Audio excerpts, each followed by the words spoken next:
Ang katunayan, basahin natin yung kasaysayan na naganap kay Ciro. Doon sa 45 muna, kapatid na Willie. Opo, basahin po muna natin ang talatang 1 at atin pong isunod ang talatang 13. Ganito ang sabi ng Panginoon sa kaniyang pinahiran ng langis kay Ciro, na ang kanang kamay ay aking hinawakan upang magpasuko ng mga bansa sa harap niya, at aking kakalagan ang mga balakang ng mga hari upang magbukas ng mga pintuan sa unahan niya, at ang mga pintuang bayan ay hindi masasarahan. Nilalarawan dito ng Diyos ang kapangyarihang mabibigay kay Ciro, no? Opo. Pati mga hari, pagbubuksan siya ng mga pintuan ng kanilang kaharian, ano? Opo. Hindi nila po pwedeng i-resist si Ciro, no? Opo. Hindi nila kaya si Ciro. Tapos, Sa 13, oh, aking ibinangon siya sa katwiran, at aking tutuwirin ang lahat niyang lakad. Kanyang itatayo ang aking bayan, at kanyang palalayain ang aking mga natapon, hindi sa halaga o sa kagantihan man, sabi ng Panginoon. Hindi pala matakaw sa pera yung ibong mandadagit, no? Opo. Si Ciro, no? Kanya ibabangon siya sa katwiran, at aking tutuwirin ang kanyang lahat niyang lakad. Kanyang itatayo ang aking bayan. May ulat ba sa Biblia, Brother Willie, na talagang naganap ni Ciro yung ipinagaganap sa kanya ng Diyos, kapatid na Willie? Basahin po natin ang ikalawang Kronika 36 at 22. Sa unang taon nga ni Ciro na hari sa Persya, upang ang salita ng Panginoon sa pamamagitan ng bibig ni Jeremias ay maganap, kinilos ng Panginoon ang loob ni Ciro na hari sa Persya, na siya'y nagtanyag sa kanyang buong kaharian, at isinulat din naman na sinasabi, ganito ang sabi ni Ciro na hari sa Persya, lahat ng kaharian sa lupa ay ibinigay sa akin ng Panginoon, ng Diyos ng langit. Kanyang binilinan ako na ipagtayo siya ng isang bahay sa Jerusalem na nasa Huda.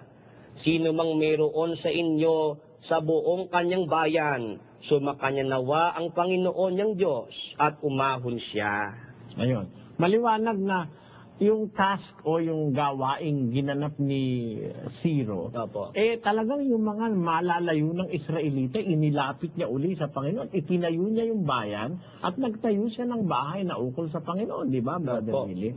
Makikita dito, Brother Willie, na ginanap nga ni Ciro yung kinalulugdan ng Panginoon ayon dun sa hula kay Propeta Isaiah. No? Pero, hindi ito ganap na buong buo kay Ciro. Itong lahat ng mga propesiyang ito, ang katuparang kaganapan buong buo nito ay ang ating Panginoong Hesukristo. Although, si Ciro yung kumbaga preliminary nito, yung buong kaganapan nito ay sa ating Panginoong Hesukristo. Dahil, nung si Kristo'y dumating na nangangaral na ng mabuting balita mula sa silangan na sabi ng 41:25 at 27 ng Isaias, kapatid na Willie. Basahin nga natin uli. Ito po ang sabi po sa talata, may ibinangon ako mula sa hilagaan, at siya'y dumating mula sa sikatan ng araw, ay tumatawag siya sa aking pangalan. 27. Ako'y unang magsasabi sa Sion, narito sila, at ako'y magbibigay sa Jerusalem ng isa na nagdadala ng mga mabuting balita. Isang nagdadala ng mabuting balita na ay natupad sa ating Panginoong Sokristo, kapatid na Willie, yung buong kaganapan niya. Paano kayang nasangkot dyan si Manalo? Ha? Sa Jerusalem nga nang gaganap yung gawain ng ibong mandaragit 46:11 hanggang 13. Binigay na nagdadala ng mabuting balita si Ciro doon sa Jerusalem. Galing siya sa malayong lupain, sa silanganan, siya hari ng Persya. Na yung partial nung propesya na naganap niya. Mhm. Pero doon, yung buong kaganapan nito ay ang ating Panginoong Hesukristo. Opo. Kaya nga, binanggit pa mismo kay Isaias yung pangalang Zero eh. Oh, tinawag kita sa inyong pangalan, sabi ng Diyos. Opo. Kaya pati pangalan sinabi. Mhm. Wala ka naman mabasang manalo dyan. Wala po. O, yung pangalan ni Zero na mabasa. Basahin natin uli yung talata na yun. Tinawag ko kayo sa inyong pangalan. Tinawag kita sa iyong pangalan. Ang sabi niya. Ito po ang sabi po dito po sa 45. 5:3. Oo, Sige, 5-3. At ibibigay ko sa iyo ang mga kayamanang nasa kadiliman at ang mga natatagong kayamanan sa mga lihim na dako upang inyong maalaman na ako ang Panginoon na tumatawag sa iyo sa inyong pangalan sa makatwid bagay ang Diyos ng Israel. Sumatawag sa iyo sa inyong pangalan. Kasi ginagamitan niya ng pangalan niyo. No, wala namang pangalan dyan si Manalo. Ayan. Kaya yan ang kapatid na Dani, weirdong ibon. Alam mo, naisip ko kapatid. Hindi. Si Zero at saka ang Panginoon Kristo, yan talagang ibong mandaragit. Ang weirdo si Manalo. Oo, si Felix Si Manalo. Manalo po, para ko naisip, dahil sa inangkin yan, nakahalala ni Haring Zero ng Persia, Zero na naman si Manalo. Negative pa nga eh. Ang dami nung kanyang ibig kunin ganyan. Kasi nakahalalan, walang mag-fit sa kanya. Kaya hanggang sa oras na ito, zero pa rin yung kanilang... Paano mapipit sa kanya yun yung ibong mandadagit nag-umpisa trabaho sa Jerusalem. Oo. Paano nga yung pipit sa kanya yun? Saka magkakontra po yata yung ibon at saka uod eh. Ay, oo naman. Pagkain ng ibon yung uod eh. Pero Brother Eli, may sabi po ni Cabularin, may batayan kami. Saan? Page 445, World History. Pero ang totoo niyan, hindi pa naman kapatid na Dani, itong weirdong ibon na si Felix Manalo, kaya hindi pa naman nakakapandagit eh. Dahil, alam mo, nandito sa kanilang Enero 1977 pasugo, page 31, may sinasabi itong si si Ka Eduardo. Ano Yung- sabi yung naman ng kanyang apo? Ang sabi niya tungkol sa kanyang lolo, tingnan mo nga, iho, lagay nga natin. Dito sa third column, sige, pang ilang paragraph ba ito? 1, 2, 3. Ano ba? Nakalagay. Ano ba? Yan, sige. Ano ba ang katunayan na kasangkapan nga ng Diyos sa kaligtasan itong ibong mandaragit o sugo ng Diyos sa huling araw?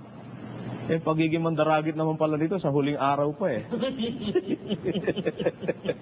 At ito, kapatid na Dani, pinaliwanag ni Caramel. Sa huling araw pagbabangon na ng patayan Brother Joseph Ay, hindi po sila payag dyan. Hindi sila payag dyan. Ito naman si Mr. Soriano, pag nakabasa ng huling araw, pagbabangon na agad ng Ay, patay. meron ka pa bang uling mababasa ang huling araw na hindi pagbabangon ng patay?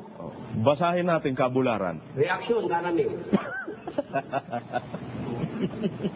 Ginasa nila, huling araw ng pista.